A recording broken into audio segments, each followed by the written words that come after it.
En las llanuras doradas de un valle olvidado por el tiempo, donde el sol besa la tierra con una intensidad que curte la piel y el alma, vivía un hombre llamado Manuel, un anciano de 80 años cuyas manos eran mapas de grietas y callosidades, testigos mudos de décadas de trabajo bajo el rayo inclemente del sol latinoamericano. Manuel no era un hombre de letras, pero poseía la sabiduría que otorga el silencio de los campos y el susurro de los vientos en las noches de tormenta, habiendo criado a 4 hijos varones él solo, tras la prematura partida de su amada esposa Lucía, quien se llevó consigo la mitad de su corazón hace ya más de 20 años. Durante su juventud, Manuel fue un roble, un pilar inquebrantable que transformó un pedazo de tierra árida en un vergel para que a sus hijos nunca les faltara el pan en la mesa ni los zapatos para ir a la escuela, sacrificando sus propios sueños, su descanso y hasta su salud para verlos convertirse en hombres de bien. Sin embargo, como suele suceder en la implacable rueda de la vida, la vejez llegó como una neblina espesa que se cuela por las ventanas, robándole la fuerza de las piernas y nublándole la vista, dejándolo solo en aquella vieja casona de adobe que, antaño llena de risas y gritos infantiles, ahora solo albergaba ecos y polvo. El deseo de Manuel no era riqueza ni grandes honores, sino simplemente un rincón cálido donde pasar sus últimos días, rodeado del afecto de aquellos por quienes había dado la vida, pero el destino, con su ironía a veces cruel, tenía preparados otros senderos. El primero en abrirle las puertas, aunque con la renuencia de quien recibe un paquete maltratado por el correo, fue su hijo mayor, Roberto, un hombre de negocios exitoso que vivía en la capital, en una residencia de muros altos y portones eléctricos que gritaban estatus y seguridad. Roberto, siempre impecable en su traje de sastre y con el celular pegado a la oreja, recibió a su padre con un abrazo que duró lo que dura un suspiro, asignándole una habitación en la planta baja, lejos de la vida familiar, un cuarto que olía a desinfectante y soledad, decorado con la frialdad de una revista de muebles y carente de cualquier calor humano. La esposa de Roberto, una mujer llamada Claudia, obsesionada con las apariencias y el orden milimétrico de su hogar, veía a don Manuel no como al patriarca de la familia, sino como un elemento discordante que desentonaba con la estética moderna de su sala, una mancha de antigüedad en su lienzo de perfección. Los días en casa de Roberto transcurrían en un silencio doloroso, donde las cenas eran ceremonias de cubiertos chocando contra la porcelana y miradas que evitaban cruzarse con los ojos cansados del anciano, quien, con tal de no molestar, apenas probaba bocado y se retiraba temprano a su habitación, donde las paredes delgadas le traían el veneno de las conversaciones nocturnas. Escuchaba a Claudia quejarse de que la presencia del abuelo ponía nerviosos a los niños, que su tos por las noches no los dejaba dormir, y a Roberto, su primogénito, su orgullo, responder con evasivas y suspiros de fastidio, argumentando que no podía echarlo a la calle pero que ciertamente era una carga que no habían planeado. Aquellas palabras eran puñales invisibles que se clavaban en el pecho de Manuel, más dolorosos que cualquier enfermedad física, pues no hay herida que sangre más que la del desamor de un hijo. Una mañana gris, mientras intentaba ayudar a recoger la mesa y sus manos temblorosas dejaron caer una taza de café sobre el mantel de lino importado, el grito ahogado de Claudia y la mirada de reproche de Roberto fueron la señal definitiva. Con la dignidad que aún le quedaba intacta, Manuel esperó a que la tormenta de reproches cesara y, con voz suave pero firme, les dijo que tal vez el aire de la ciudad no le estaba haciendo bien y que prefería buscar la calma en otro lugar. Roberto, aliviado de una culpa que no quería admitir, no insistió en que se quedara, sino que rápidamente organizó el traslado hacia la casa del segundo hijo, Carlos, quien vivía en una ciudad costera, más relajada, donde Manuel pensó que quizás encontraría la calidez que tanto anhelaba. Carlos, profesor de secundaria, lo recibió con una sonrisa amplia y palmadas en la espalda, y su esposa, Elena, le preparó una bienvenida con comida típica y música, lo que hizo que el corazón de Manuel se llenara de una esperanza renovada, creyendo que había llegado al puerto seguro. Sin embargo, la hospitalidad en casa de Carlos tenía un precio oculto, una moneda de cambio que Manuel descubriría muy pronto, pues la pareja, ambos trabajadores y con 3 hijos pequeños y traviesos, vio en la llegada del abuelo no una bendición emocional, sino una solución logística a sus problemas domésticos. Lo que comenzó como un favor ocasional de papá, échale un ojo a los niños mientras vamos al supermercado, se transformó en una rutina laboral extenuante de tiempo completo, donde Manuel se convirtió en el niñero, el mediador de peleas infantiles y el vigilante, desde el amanecer hasta que la luna se posaba sobre el mar. Sus viejas rodillas, que pedían descanso, debían correr tras pelotas y juguetes, y su mente, que anhelaba paz para recordar a su Lucía, estaba saturada de gritos y caricaturas a todo volumen. Cuando intentaba descansar, Elena sutilmente le recordaba que, dado que no aportaba dinero para la comida, lo mínimo que podía hacer era colaborar con el cuidado del hogar, una frase que caía como plomo sobre su alma.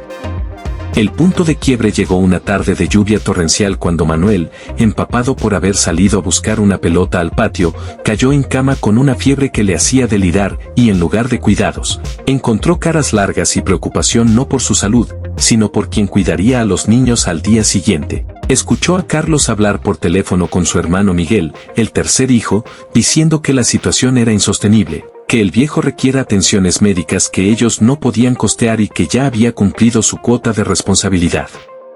Manuel, con el cuerpo ardiendo pero la mente clara, entendió que su ciclo allí había terminado, y con el corazón un poco más roto que antes, aceptó ser trasladado a la casa de Miguel, en una zona rural, montañosa y fría. Miguel, un hombre de temperamento volátil y que siempre se sintió la oveja negra de la familia, trabajaba en un taller mecánico y vivía en una constante lucha contra sus propias frustraciones financieras. Recibió a su padre no con abrazos, sino con un asentimiento seco y una habitación en la parte trasera de la casa, un cuarto que antiguamente servía para guardar herramientas y que aún conservaba el olor a grasa y humedad. La esposa de Miguel, Sara, era una mujer trabajadora pero endurecida por la vida, que veía en Manuel una boca más que alimentar en una economía ya precaria. En casa de Miguel no había lujos, pero tampoco había paz, el ambiente estaba cargado de reproches silenciosos y tensiones palpables. Para justificar su existencia y ganarse el plato de frijoles, Manuel comenzó a realizar tareas pesadas, barriendo el patio de tierra, cargando leña para la estufa y limpiando piezas de motores, a pesar de que su espalda gritaba de dolor con cada movimiento. Se sentía como un mueble viejo que estorba en todas partes, un objeto que se mueve de rincón en rincón esperando el momento de ser desechado definitivamente. La gota que derramó el vaso ocurrió una noche en que Miguel llegó ebrio y, al ver a su padre sentado en el porche mirando las estrellas, descargó sobre él su amargura, reclamándole por la herencia que nunca tuvieron, por la pobreza en la que vivían y culpándolo de todos sus fracasos, palabras crueles que brotaban del alcohol pero que revelaban el resentimiento oculto. Manuel no respondió, solo bajó la cabeza y dejó que las lágrimas rodaran por sus mejillas surcadas por el tiempo, entendiendo que ya no quedaba lugar para él en el mundo de sus hijos exitosos o luchadores. A la mañana siguiente, antes de que el sol despuntara, Manuel empacó sus pocas pertenencias, una muda de ropa, una fotografía desgastada de Lucía y su viejo sombrero, y pidió que lo llevaran con su hijo menor, Gabriel, el único que no había sido consultado, el que vivía en el barrio más humilde de la ciudad, en una casita de techo de lámina y paredes sin pintar. Los hermanos mayores siempre habían menospreciado a Gabriel por su falta de ambición material, por ser demasiado blando y por dedicarse a la carpintería y a ayudar en obras sociales en lugar de buscar fortuna. El viaje hacia la casa de Gabriel fue silencioso, el taxista apenas habló, y Manuel sentía que este era su último viaje, la última parada antes del final. Al llegar, la escena era muy distinta a las mansiones y casas de concreto de sus otros hijos. Aquí había flores sembradas en latas de conservas pintadas de colores. Un perro callejero dormía en la entrada y el aroma a café de olla y tortillas recién hechas se escapaba por la puerta abierta. Gabriel, al ver bajar a su padre del taxi, soltó las herramientas que tenía en la mano y corrió hacia él, no con la cortesía forzada de Roberto, ni la conveniencia de Carlos, ni la dureza de Miguel, sino con un amor desbordante que se notaba en el brillo de sus ojos humedecidos. «Papá, qué milagro, qué bendición tenerte aquí», gritó mientras lo abrazaba con una fuerza que recompuso, aunque fuera un poco, los pedazos rotos del alma de Manuel. Su esposa, Rosa, una mujer de sonrisa dulce y manos harinosas, salió limpiándose en el delantal y lo recibió besándole la mano, una antigua costumbre de respeto que los otros habían olvidado. «Pásale, don Manuel, esta es su casa, aunque chiquita, aquí cabemos todos», le dijo con una sinceridad que desarmó al anciano. Le dieron la habitación principal, la única con ventana grande, mientras ellos se acomodaron en la sala, improvisando camas con colchonetas, y aunque Manuel intentó negarse, Gabriel fue tajante. «El padre duerme en la mejor cama, esa es la ley de esta casa. Los días con Gabriel fueron un bálsamo para el espíritu herido de Manuel. No había lujos, la comida era sencilla, caldos de verduras, arroz, frijoles, pero estaba sazonada con risas, con conversaciones largas sobre los viejos tiempos, con nietos que se sentaban a sus pies para escuchar historias y no para ser vigilados. Gabriel no le pedía que trabajara, al contrario, le pedía consejos sobre cómo tallar mejor la madera, cómo tratar a un cliente difícil, haciéndolo sentir valioso, sabio, necesario. Sin embargo, el cuerpo de Manuel estaba agotado, las mudanzas emocionales y físicas habían cobrado su precio, y una noche, el aire comenzó a faltarle, su corazón, cansado de latir con fuerza ante tanta desilusión pasada, empezó a marcar un ritmo lento, de despedida. Gabriel no se apartó de su lado, pasó noches enteras en vela, humedeciendo sus labios con agua, tomándole la mano, rezando en voz baja, y fue en una de esas madrugadas, cuando el silencio es más profundo, que Manuel, con un hilo de voz, llamó a su hijo menor. Gabriel, acércate, tengo que decirte algo antes de que me llame el Señor, susurró el anciano. Gabriel, con los ojos rojos de llanto contenido, acercó su oído. Escucha bien, hijo, no tengo oro ni tierras que dejarte a la vista, mis bolsillos están vacíos, pero mi legado está guardado en otro lugar. Hace muchos años, antes de que tú nacieras, ayudé a un hombre, un notario llamado don Jacinto, a salvar su vida y su honor cuando unos bandidos quisieron arrebatarle todo. Él me dio su palabra de que guardaría algo para mí, para cuando mis hijos demostraran quiénes eran en verdad. Manuel tosió, tomó aire y continuó, no busques a don Jacinto por dinero, búscalo por justicia. Él tiene una caja en su despacho, en el centro antiguo de la ciudad, ve con él cuando yo ya no esté, dile que eres hijo de Manuel, el que sembró en tierra seca, y él sabrá qué hacer. Pero prométeme algo, Gabriel, prométeme que lo que encuentres ahí, sea mucho o sea poco, lo usarás con la misma bondad con la que me has cuidado a mí, y que no guardarás rencor a tus hermanos, porque el rencor es un veneno que solo mata al que lo carga. Gabriel, sin entender del todo pero confiando ciegamente en su padre, asintió y besó su frente sudorosa. Te lo prometo, papá, descansa tranquilo. Y así, con la paz de quien ha entregado la última encomienda, Manuel cerró los ojos y se dejó llevar por el sueño eterno, rodeado, al fin, del amor puro que tanto había buscado. El funeral fue sencillo, pagado con los ahorros de Gabriel y la ayuda de algunos vecinos que recordaban a don Manuel. Roberto, Carlos y Miguel llegaron, incómodos, mirando el reloj, con trajes negros impecables que contrastaban con la humildad del sepelio, excusándose de no poder quedarse mucho tiempo por compromisos impostergables. Gabriel no les reprochó nada, los abrazó con tristeza y los vio partir tan rápido como habían llegado, dejándolos solo frente al montículo de tierra fresca. Pasada la semana de duelo, Gabriel recordó la promesa hecha a su padre y, vistiendo su mejor camisa, tomó un autobús hacia el centro de la ciudad para buscar el despacho de don Jacinto. El lugar era un edificio antiguo, de techos altos y olor a papel viejo y madera caoba. Don Jacinto, un hombre de 90 años pero con la mente afilada como una navaja, lo recibió sentado detrás de un escritorio inmenso.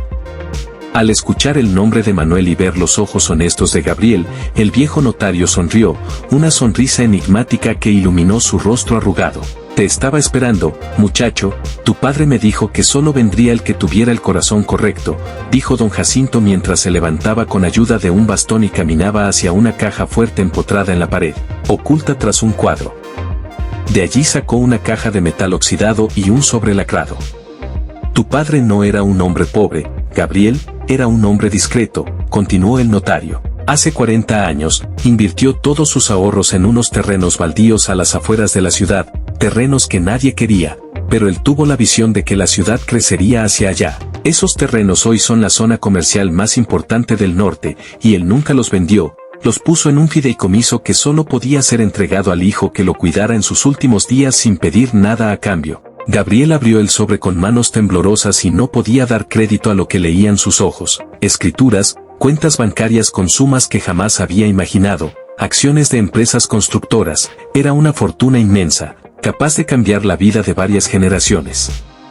Don Jacinto le entregó también una carta escrita por puño y letra de Manuel, fechada años atrás. Hijo mío, si lees esto es porque has pasado la prueba del amor desinteresado. Mis otros hijos aman lo que tengo, tú amaste lo que soy. Esta fortuna no es un premio, es una herramienta, construye, ayuda, y sobre todo, mantén a la familia unida si es posible, porque el dinero va y viene, pero la sangre es un río que no debe cortarse. Gabriel salió del despacho aturdido, caminando por las calles ruidosas sin escuchar nada, con la caja apretada contra su pecho. No se compró un auto deportivo, ni una mansión al día siguiente. Primero arregló su casa, aseguró la educación de sus hijos, ayudó a sus vecinos a reparar sus techos y luego, con la calma que da la seguridad, comenzó a administrar el patrimonio con la sabiduría heredada de su padre. Las noticias vuelan rápido, y el rumor de que el carpintero pobre ahora era dueño de medio centro comercial llegó a oídos de Roberto, Carlos y Miguel, quienes, incrédulos y movidos por la envidia y la codicia, corrieron a buscar a su hermano menor. Roberto, cuyo negocio estaba al borde de la quiebra por deudas de juego, Carlos, quien había perdido su empleo por recortes de personal y vivía de préstamos, y Miguel, enfermo y sin seguro médico, llegaron a la puerta de Gabriel, la misma puerta humilde que ahora estaba recién pintada pero seguía abierta. Llegaron exigiendo, gritando que eso era un fraude, que el viejo estaba senil, que la herencia debía repartirse en partes iguales, amenazando con abogados y demandas. Gabriel los hizo pasar, los sentó en la misma mesa donde su padre había comido sus últimos caldos y, con una serenidad que los asustó, puso la carta de Manuel sobre la mesa. «Léanla», dijo suavemente.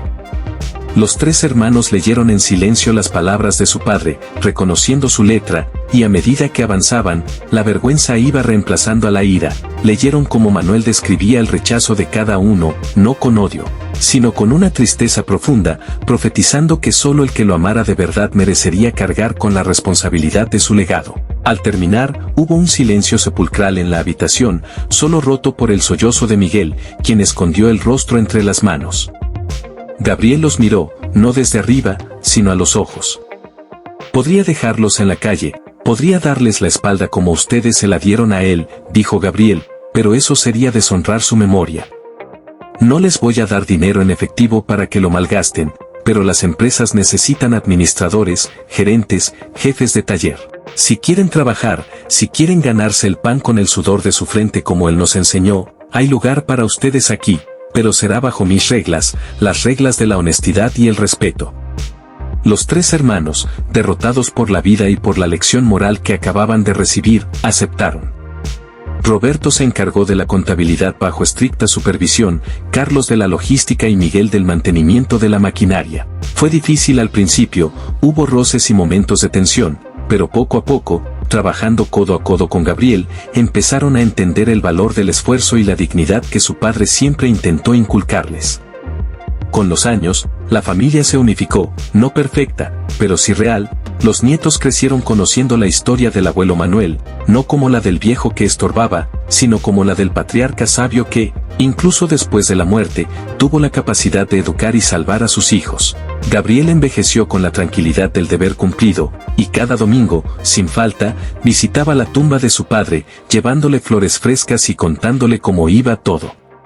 Una tarde, sentado frente a la lápida de piedra gris, Gabriel acarició las letras del nombre de su padre y susurró al viento: «Gracias, viejo, no por el dinero, sino por enseñarme que el verdadero tesoro no es lo que guardamos en los bolsillos, sino lo que guardamos en el corazón, y que la familia, a pesar de sus fallas, es el único jardín que vale la pena regar, incluso cuando parece que la sequía lo ha matado todo». Y así, la historia de Manuel y sus 4 hijos se convirtió en una leyenda en aquel valle, una historia que los padres cuentan a sus hijos cuando estos se quejan de tener que cuidar a los abuelos, recordándoles que la vida es un eco, lo que das, recibes, y a veces, el amor más silencioso es el que grita más fuerte en la eternidad. Ahora te pregunto a ti, que has escuchado este relato hasta el final, ¿cuál es la semilla que estás sembrando hoy en el corazón de los tuyos? Porque ten por seguro que esa será la sombra bajo la cual descansarás mañana. La vida da muchas vueltas y a veces, aquellos a los que consideramos una carga, son en realidad el puente hacia nuestra mayor bendición. No olvides que el honor a los padres no es solo un mandato divino, es la ley natural de la gratitud. Espero que esta historia haya tocado una fibra en tu interior y te invite a reflexionar sobre tus propias relaciones familiares. Si te ha gustado este relato y quieres seguir descubriendo historias que alimentan el alma y despiertan la conciencia, Te invito a que sigas explorando los videos que hemos preparado para ti, porque cada historia es una nueva oportunidad para aprender a vivir mejor.